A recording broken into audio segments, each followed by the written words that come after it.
system or support we're talking about, like in Europe. So what they do is that they send their youth teams to the different tournaments.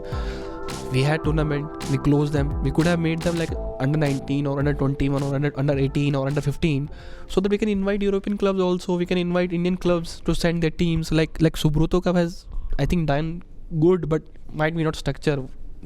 It should be, but like there are various Rovers Cup was there. You send the various tournament. We should redesign them in a way that feeder teams of Indian clubs plays and then invite the other European clubs also. They should be, but all tournaments have closed down because they don't have a window. It should be like that, because also the teams which will play the I-League cannot play everywhere. So the tournaments also have to rethink that they can't have the same grandeur as the past, because India's paradigm shift is there now. The I-League or the National Football League is the main important thing. So the Durand and Rovers and all have to reinvent themselves, be a popular tournament, have 40-50 teams playing, but lesser level teams. You cannot have the same, Mohun Bagan can play and their B team. They cannot send the I-League team to play. The problem was like our economy in the 70s and 80s and 60s, you were caught between two stools.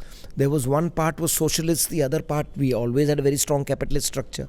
Birlas, Tatas, Indians are very entrepreneurial. So you were caught between two stools. Indian football is like that. You don't know what to do. Okay, crush all these tournaments, but then make sure that there are hundreds of clubs playing. Can you afford a B division, a C division, a D division, an E division? Do we have the money to play like that? It's impossible. The airfare, the train fare, to send teams from, say, Punjab to play in Shillong. So if that is not possible, like it is in England, where the movement is 1 hour journey from Manchester to Liverpool takes about half an hour or 45 minutes, 35 minutes. So it's the furthest in England. If you go from London to Glasgow, will not take more than 2-3 hours by train. Yeah. No train journey in India is less than overnight. So it's not possible for us to have a national level leagues at several divisions. So then let the state leagues and state tournaments exist. People aim for that. At present, I can name at least 30 great institutions which have closed down because there's nowhere for them to play. Like Border Security Force, Air India, Mahindra, JCT, ONGC, so many others. Orke Mills, Mafatlal, Tata. Or they are forced to close? No, it was a mixture of both. One was yes, because the AIFF only talks about licensing, club license. See, Iraq Air Force, which beat Bengaluru, they've kept an Air Force club. So why we for years said, why can't BSF be BSF Sports Club? Okay, don't have them Border Security Force, but let it be BSF Sports Club. Iraq could keep. Iraq didn't bother about AFC. No, they said they won the championship and they're an Air Force club. Yes, none of them probably work in the Iraq Air Force, but they've kept their Air Force. It's about name, because they said these are first one to start football in Iraq. So yes.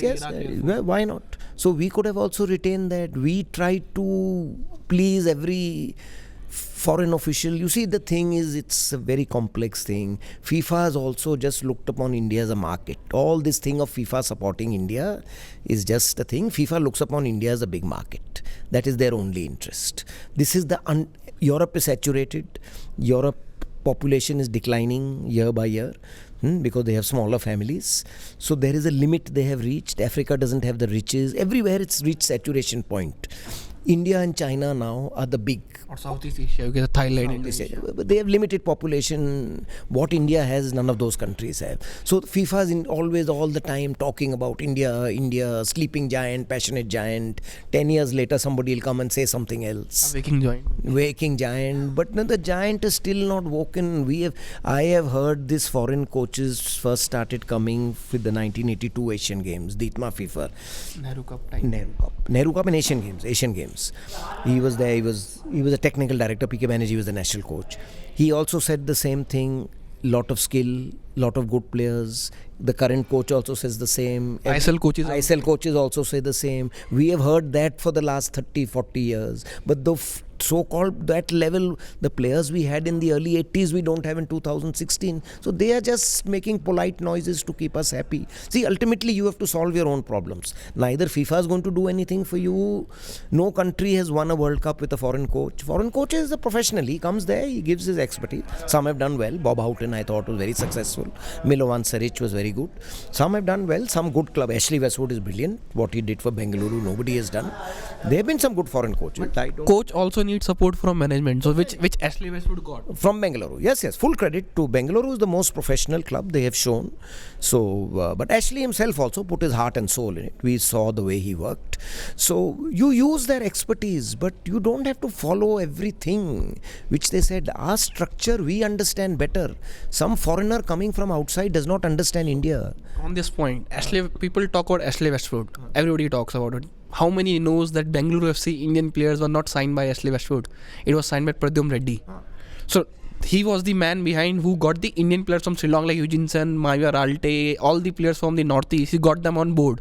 But because Ashley has that support from Pradyum Reddy, so foreign coach also need local expertise, which is not. That is always there. That is my biggest complaint about the ISL, that there are some good coaches who've come. Why don't they have Indians as assistant? If ISL is spending so much money, little more they can spend on Indian coaches also. So let them, and the Indian coach will know the expertise of the local players, local expertise. Who can develop it with this money? What type of player can I get? So Ashley worked, and Ashley then gradually did understand the system. Slowly. Initially, first year when they I-League, it was Reddy who got all the Northeastern or Indian players on board for Bengaluru FC. Whoever was left over, they started in 2013, so whoever they got, they did credit to them. So that should always be there. That should always, but my thing is at a much higher level, that we have just every model imposed upon us by AFC or by FIFA, we have just blindly followed, which the rest of Asia is also not following. It's very evident now. There's an Air Force club. Why can't we look at the results in 2016? The Durand was won by Army Green. In the Subroto Mukherjee Cup, Army Boys Bangalore reached the final against all the school teams in India, including ISL teams, including Reliance team. Including I-League also. Including I-League teams. All of them were beaten, and Army Boys reached the final and made Brazil struggle. They just lost 1-0. That was a semi-professional Brazilian team. So that means the fitness level in Army is there. Let them play football. Maybe one or two players will come. But they don't have any. So they have school. They don't have club to play. Nothing. Like earlier today, they used to have services team. Yes. Now there's nothing. We have just made this rule. No. You have to be a professional. You have to be a club license. These services and railways are treated like pariahs, when for decades they have done such great service to Indian football. India can't change. We can't suddenly become England and Spain, where Bhaichung Bhutia has to get £1,500 a week when he was playing for a second division club in Bury FC. No, B or C division clubs in India will not pay somebody more than 5,000 rupees a month. So, our economy and structure can't change suddenly. So, until we realize what is suitable for India, no foreign expert can tell us that. India has to solve its own problems. So, let's just last one question to wrap this up. Novy Kapadia has seen everything till now. Olympic, Asian Games, Asia Cup, World Cup. What is remaining for Indian football? What is remaining from your side? No, miles to go. One thing you want to see before. No, I don't think I'll see it. That at least when I was young, I saw India's champions of Asia. I don't think I'm over 60 or whatever, how many years left I have to live. I don't think that's going to happen. Luckily I was 10 years old. As I said, my whole family, we could talk about India being champions of Asia. When we went to see the 1963 Durand tournament, we saw that 11 best players in Asia, because 5 or 6 were from Mohun Bagan and 3 or 4 were from, the final was between Andhra Police and Mohun Bagan, or when Andhra Police beat East Bengal. So in that Durand semi-final, we saw practically the whole Indian team, who were then the best in Asia. That is not going to happen in my lifetime. I wish it would, but I don't think it's going to happen at all. Okay, thank you, sir. It was very, very pleasure to talk to you. Very nice. Thank you very much.